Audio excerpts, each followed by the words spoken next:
শ্রী রাম ঠাকুরকে যেভাবে দেখেছি। বীরেন্দ্রনাথ বসুর লেখা থেকে করুণা সিন্ধু শ্রী রাম ঠাকুর আজকের নিবেদন। ছোটবেলায় শ্রী ঠাকুরের সান্নিধ্যে আসার সুযোগ আমার হয়েছিল। ছোট বড় সবারই সঙ্গে তার নম্র বিনীত এক মধুর ব্যবহার ছিল। দয়াল ঠাকুর ছোট বড় সবাইকেই আপনি বলে সম্বোধন করতেন, স্ত্রী জাতিকে মা বলে ডাকতেন। ঠাকুরের সঙ্গে কোথাও কেহ দেখা করতে গেলে প্রথমেই বলতেন ভালো আছেন, তারপরেই বলতেন প্রসাদ পেয়ে যাবেন। যারা শ্রী ঠাকুরের পরিচিত ছিল তাদের বাড়ির সমস্ত লোকজনের খবরও তিনি নিতেন আপনজনের মতন। একবার চৌমুহনীতে গেছি শ্রী ঠাকুরকে দর্শন করতে। শ্রী ঠাকুরকে প্রণাম করার পর শ্রী ঠাকুর খুবই স্নেহমাখা সুরে বললেন, যান ভেতরে যাইয়া মা মানে চৌমুহনীর উপেন সাহার স্ত্রী তার কাছ থেকে কাঁচা কলা পাকা প্রসাদ নেন।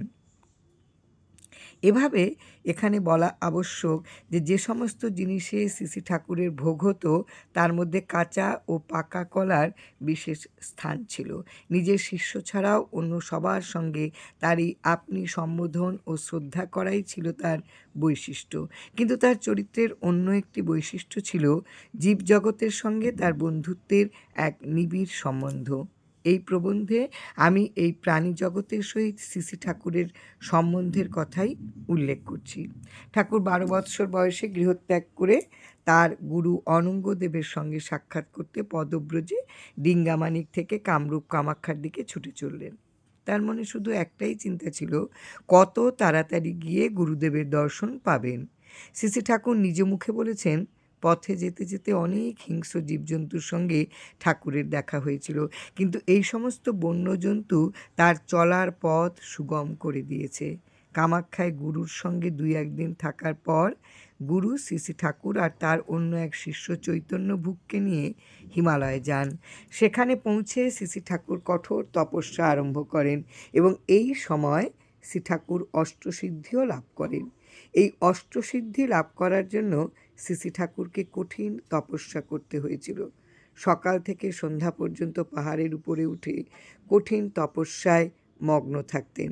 গ্রীষ্মকালে প্রখর রোদে যখন তার সর্বশরীর পুড়ে যেত, তখন বড় বড় 2টি অজগর সাপ প্রতিদিন এসে শ্রী ঠাকুরের সমস্ত শরীর জড়িয়ে থাকত। শ্রী ঠাকুর বলেছেন যে ওই অসহ্য প্রখর রোদের তাপদাহ হতে আমাকে রক্ষা করাই ছিল এই সাপ দুটির কাজ। আমার সমস্ত শরীরে এদের স্পর্শে শীতল হয়ে যেত। 12 বৎসর হিমালয়ের তপস্যায় সিদ্ধি লাভ করে ঠাকুরের গুরুদেব ঠাকুরকে বললেন, রাম, তুমি যে তপস্যা করে অষ্টসিদ্ধি লাভ করেছ তা তোমার নিজের সুখের জন্য নয়, তোমাকে নিম্নবঙ্গে যে জীবজগতের কল্যাণের জন্য তাদের সেবায় এই তপস্যার ফল উৎসর্গ করতে হবে। শ্রী ঠাকুর যখন হিমালয় থেকে নেমে আসেন তখনও অনেক হিংস্র জীবজন্তু বিষধর সাপের সঙ্গে ঠাকুরের সাক্ষাৎ হয়, কিন্তু এরা সবাই শ্রী ঠাকুর সঙ্গে বন্ধুর মতন ব্যবহার এবং তার যাত্রাপথ থেকে সরে দাঁড়িয়েছে। ঠাকুরের পরবর্তী জীবনে বিষধর সাপ ও অন্যান্য জীবজন্তুর সঙ্গে যে একটা নিবিড় সম্বন্ধ ছিল তারই কিছু কিছু ঘটনা এখানে প্রকাশ করছি। ভবানীপুর বকুল বাগানে কোনো এক মুখুজ্জে বাড়িতে তার একটা বাগান ছিল। সেখানেই বাগানের এক কোণে একখানা মাটির ঘরে এক ভদ্রমহিলা বাস করতেন। ইনি ছিলেন ঠাকুরের একজন একনিষ্ঠ সেবিকা এবং ঠাকুর তাকে দামিনী মা বলে সম্বোধন করতেন। দামিনী মা সপ্তাহে 1 দিন কি 2 দিন প্রাতঃকালে 2টি ভাতে ভাত সিদ্ধ করিয়া খাইতেন আর বাকি কয়দিন শুধু জল খাইয়াই কাটাইয়া দিতেন। দামিনী মার 2টি বিষধর কালো সর্প ছিল। তারা এই ঘরের মধ্যেই থাকতেন। ঠাকুর তাদের নাম দিয়েছিলেন কানাই, নিতাই।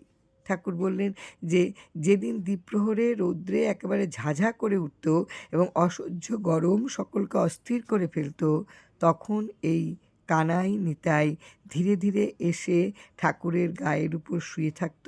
ঠাকুরকে ওই গ্রীষ্ম তাপের মধ্যে খানিকটা আরামে রাখাই তাদের উদ্দেশ্য, ইহা সহজেই বোঝা যাইত। জয় রাম, জয় রাম, গুরু কৃপা হি কেবলম।